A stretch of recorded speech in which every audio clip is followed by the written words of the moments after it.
Olá, povo de Deus! Aqui estamos nós com mais um vídeo no canal.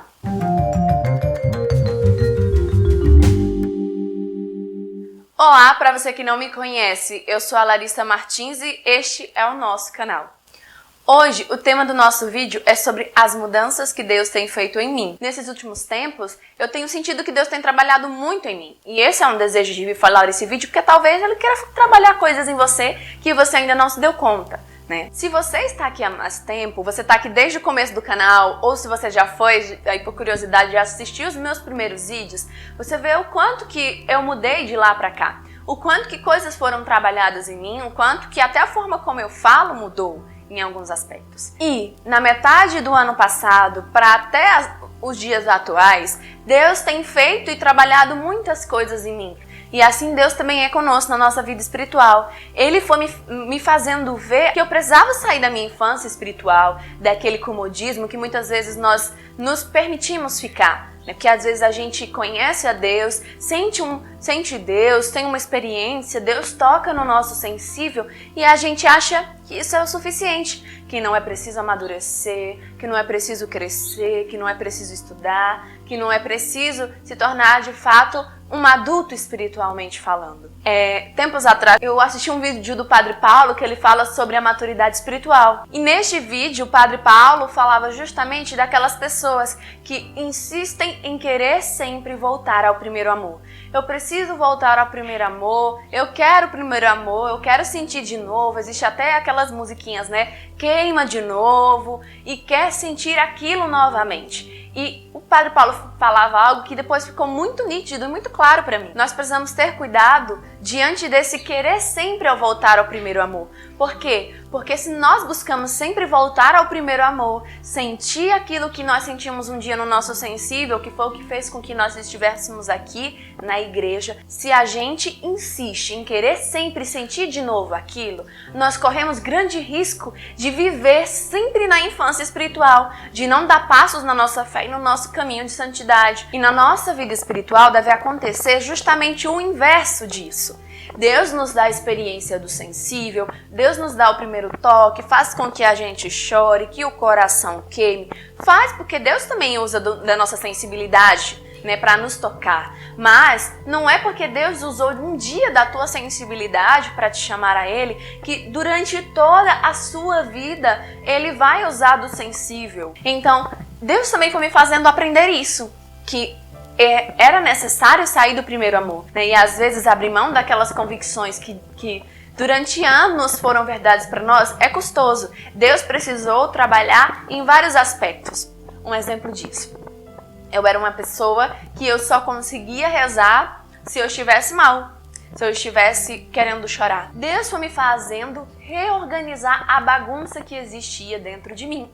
Se você já viu, nós temos um vídeo aqui que a gente fala sobre a consciência, que Deus habita a nossa consciência.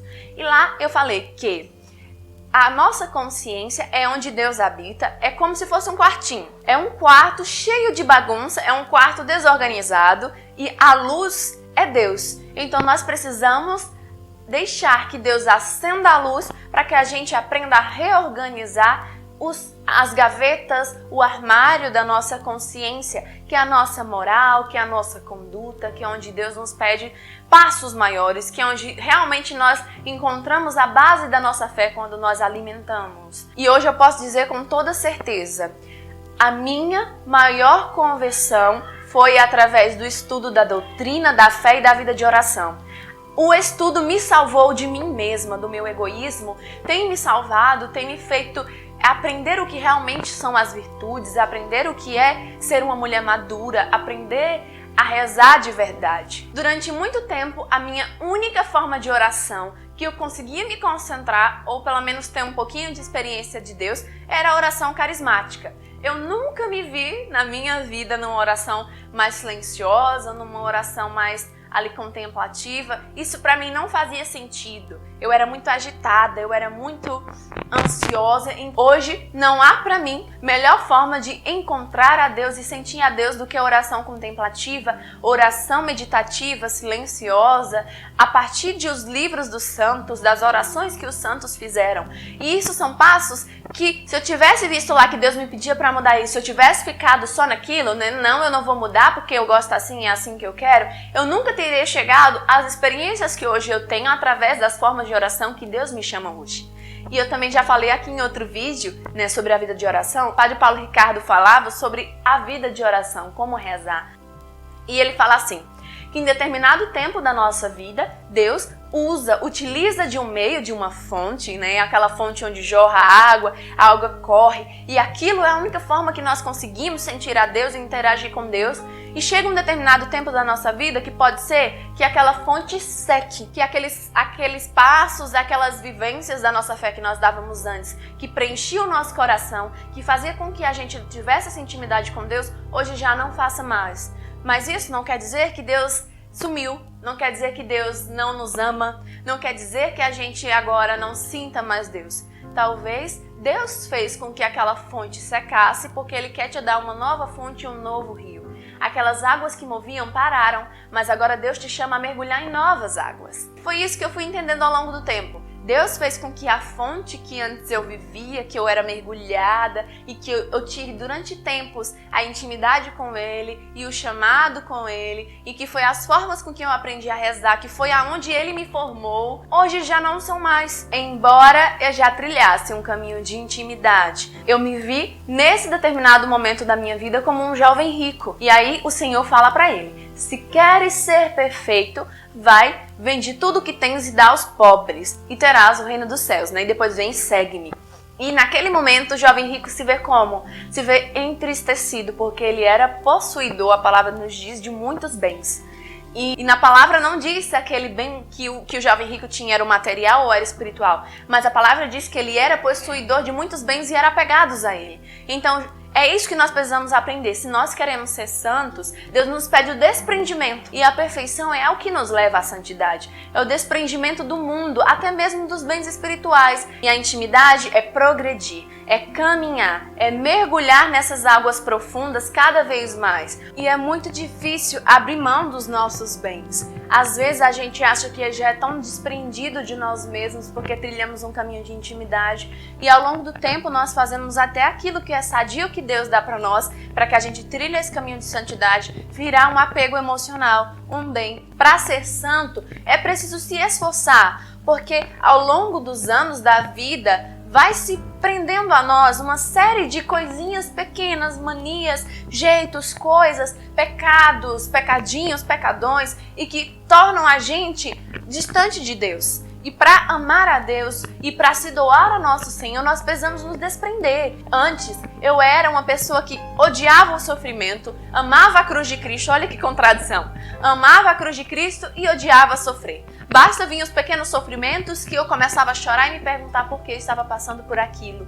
E Deus, neste tempo, me fez aprender a ressignificar os meus sofrimentos, a entender que, sim, eu vou sofrer, sim, é preciso sofrer, e que alegria poder sofrer por nosso Senhor. Imagina só, Deus te dá a graça de, na tua vida espiritual, no teu caminho de intimidade, passar por sofrimentos para que você se ponha ali diante da cruz dele, para que você tenha a oportunidade de falar assim como São Paulo: Senhor, eu completo na minha carne o que faltou da tua paixão. De entregar os teus sofrimentos que você tem muitas vezes porque as pessoas não compreendem o caminho de santidade, porque as pessoas te julgam por querer seguir a Cristo, por viver a modéstia, aquelas pessoas que ficam, olha lá vai a freira, a beata, em vez de você ficar, meu Deus, por quê? Por quê? Eu só tô querendo te amar. Aprenda a sofrer por amor. Você ofereça com um sorriso no rosto. Senhor, que alegria poder partilhar na minha miséria, o meu pequeníssimo sofrimento, participar da tua paixão. O meu desejo é de ser aquilo que a igreja me pede, uma boa cristã. Eu não estou aqui para ditar regras, eu não estou aqui para te impor nada, eu só sou uma jovem cristã que quer ser santa junto com você. Quando nós descobrimos algo muito legal, muito bacana, a gente quer partilhar com os nossos amigos. E vocês são os meus amigos. São aqueles que Deus me deu. Eu achava que eu precisava evangelizar ir para as fronteiras, que eu precisava viajar ao Brasil, que eu precisava fazer tudo aquilo que era necessário, percorrer os mares, as nações. E Deus me fez entender que antes de sair é preciso entrar. Então eu preciso ir a Cristo. E indo a Cristo, mergulhando nele, eu me torno mais parecida com ele. E me tornando mais parecida com ele, aqueles que me veem também poderão contemplar ao meu Senhor, se eu viver plenamente o que ele me chama a viver. E eu não sou boa o suficiente, eu tenho os meus pecados, as minhas falhas, as minhas misérias, e Deus me dá a graça de partilhar disso. Deus me dá a graça de, antes de cada vídeo, sofrer aquilo que eu venho aqui falar, de aprender para poder ajudar vocês também, que muitas vezes se veem perdidos, a trilhar este caminho. É preciso renunciar a nós mesmos, né? Renunciar às nossas misérias e deixar que Deus habite, que Deus trabalhe. E isso eu fui aprendendo também. Deus me fez entender também que as renúncias são frutos que nos fazem amadurecer, que nos fazem crescer, que nos fazem, antes mesmo de julgar, olhar para nós mesmos. Deus foi trabalhando isso, e foi aí que eu entendi a beleza dos grandes santos. Foi aí que Santa Teresa de Jesus entrou no meu coração com uma profundidade, e eu pude entender a dinâmica do castelo interior, da nossa alma. E Santa Teresa fala que existem moradas em nós. A nossa alma, a vida espiritual é como se fosse um castelo que possui 7 moradas. E na 7ª morada é onde Deus habita.